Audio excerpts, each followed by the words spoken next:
Good morning, it's Karen, and today we're going to do a try a chapter tag. I've parked myself at the beach. It is nice and sunny in the vehicle, which means yay, it's warm, but it's too cold outside and it's too windy outside to actually film. I'll see if I can get a little bit of footage of me walking, but otherwise we're going to be sitting here in the car hanging out, reading some books. I've got 5 books here that I'm interested in. I'm in a bit of a mood slump in that I have no idea what I want to read. I don't know what mood I'm in. I have taken out like 20 different books out of the library and none of them seem to be hitting me the way that I want them to. So let's just look at our own shelves and see what we have and start some books. The first read that I have today is Moby Dick. I might be in the mood for this. Who knows? But my goal for this month was to start Moby Dick, and here I am, starting it right now.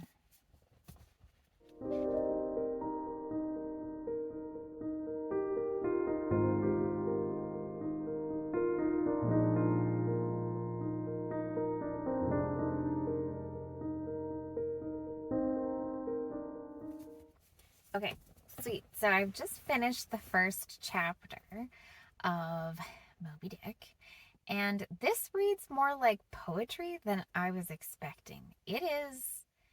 This I think is going to be a book that I'm going to need to take one step at a time and really take in what's being said. There is lots of repetition.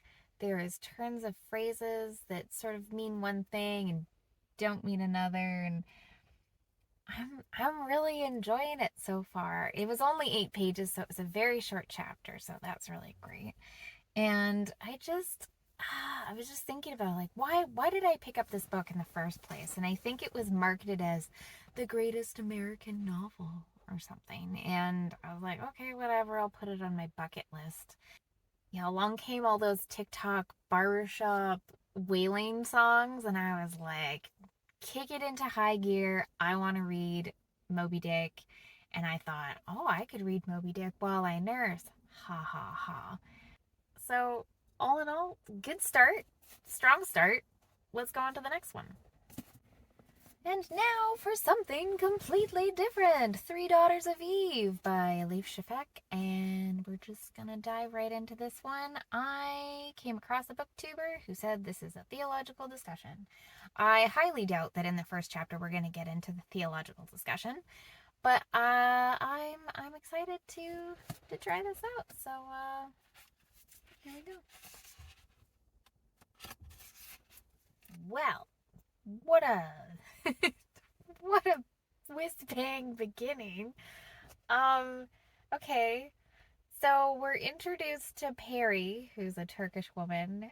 She's convinced that she is a very good woman. She does all of the things that you would typically think of her as good, and she's sort of musing on that, but as soon as she leaves the house, she's always like, oh, everything's dirty. I need to clean everything, clean the roads, clean the people, clean just life in general. There's a complexity added. There's a discussion about socioeconomic status where women are vying for each other's judgment about their handbags and who has brand handbags and who has knockoffs, and the people who have knockoffs you immediately judge for being lesser than. Like it's really interesting. And she's in the car with her daughter, and she seems to be out of touch with her daughter, and she kind of just sounds like a middle-aged woman who's kind of lost the plot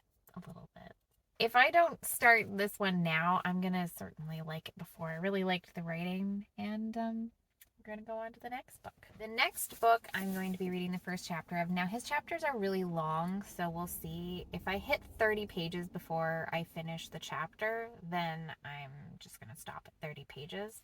This is The Plague of Swords by Miles Cameron. It is a 4th book in the Traitor's Son cycle, the first book being The Red Knight, which is amazing. I highly recommend it. It was sold to me as a mercenary going to defend a nunnery from dragons.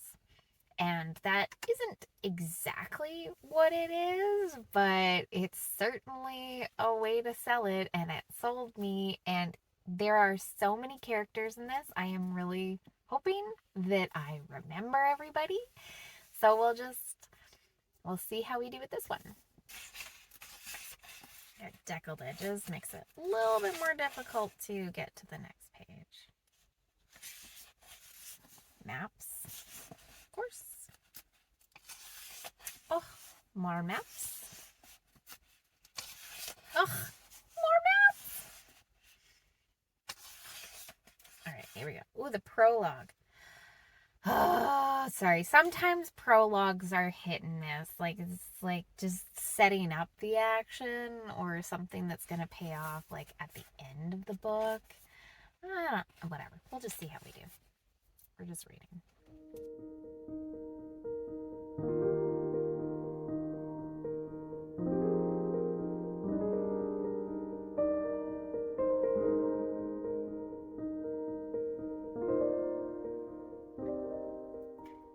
Okay, you know how I said that prologues tend to have no payoff? I forgot how good Miles Cameron is. Oh my goodness. Okay, like, I know this is the 4th book into the series. I don't want to spoil anything, but like, okay, this is very generic. So it starts out, you know, your typical kind of fantasy. The king is there at a battle and they're looking out on their fields, and his advisors are like, "Sir, we only have 3 days worth of rations. We have to leave." And the king's all like, "We're fine. We're totally fine." It becomes infuriating. Of course, we are seeing it through one of his advisors' eyes, and by the end of it, his advisor's just like, "I hate that I have to follow the king." He's basically like an idiot. The king, not the advisor. Miles Cameron just shows me time and time again how much he understands battles and stuff. I know he is a reenactor, so like it totally makes sense that he understands how battles work, but like I don't think I've ever read a fantasy book that feels like you are in the battle. And his battles are not just like men fighting. There is a magic system in this world. There's wild magic, wild with a capital W, where there's like creatures and monsters and all sorts of dark things that are slowly pushing past the borders of where they should be. It's so good. It's so good. It doesn't even matter that I semi-recognize some of the characters, but didn't actually remember them because it's been like 3 years since I read the last book. But oh, that was such a good start. Okay, I'm going to take a break.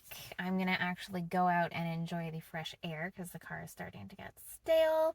And then I have 2 more books that I'm going to be reading the first chapters of, and then I gotta get going. So, here's some footage of the lovely beach view that we've got here.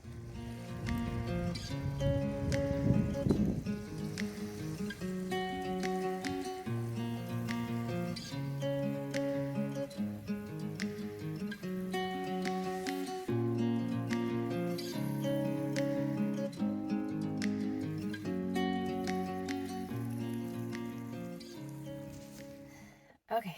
Ooh, it's still cold outside, so I only lasted like 10 minutes. But, oh, the beach is so nice. Next book, we're going to be working on Shadow in Summer. This is a bind-up of 2 books. It is a bind-up of A Shadow in Summer and A Betrayal in Winter. And I have the entire quartet because I've been told that the entire quartet is amazing, that the first book sets up everything, and that the 4th book has payoff for the first book. Like, it's one of those that you have to read the whole thing to get through the whole thing. It's got a low rating, which is kind of surprising, but we're just gonna delve right into it, and we're gonna check out. I'm gonna predict that there is a prologue in this because it is a fantasy novel. I don't know. I'm a little confused. so far what I got, there's a boy named Ota, and he's in this school, and he's terrible at it, and he doesn't really want to be in it. He's like a sixth son of some kind of family, and he tries to run away. And so they say, well, instead of running away, you're going to become an Andat, which is a poet. Which, that's the part that confuses me, is like these poets are kind of this secret society of power, and only a few people get chosen so far. So I don't know. I think I'll have to continue reading this one. I'm going to have to read a lot more to fully get into this, I think. I'm going to push through it. I don't think this is going to be the one that I start reading now. So, I'll just put that at that.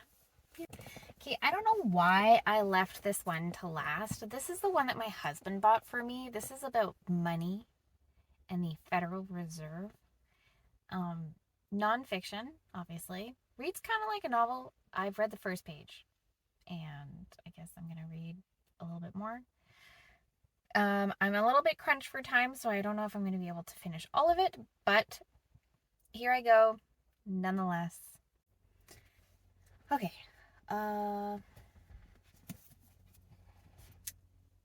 Yeah, it reads like fiction, and it's got a good setup. Okay, there's like 6 men who are incredibly important, and they own a lot of wealth in the United States, and they get together and have a secret meeting, and then thus becomes the Federal Reserve.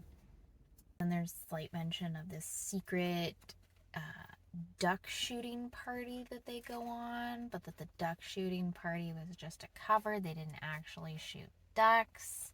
And that's about all I got into it. All in all, 5 books. I don't know if I found my next read or not, but I've definitely dipped my toe into 5 of the books. 2 of them, the Moby Dick and this one, I wanted to start. That was part of my goal. I wanted to start them this month, and now I have. Ha ha ha. So thanks for watching, and I post every Tuesday at 8 a.m. You are more than welcome to come back and see what I'm up to, and see if I've chosen any of these 5 books, or if I got completely derailed by something else. And we'll see you soon. Bye.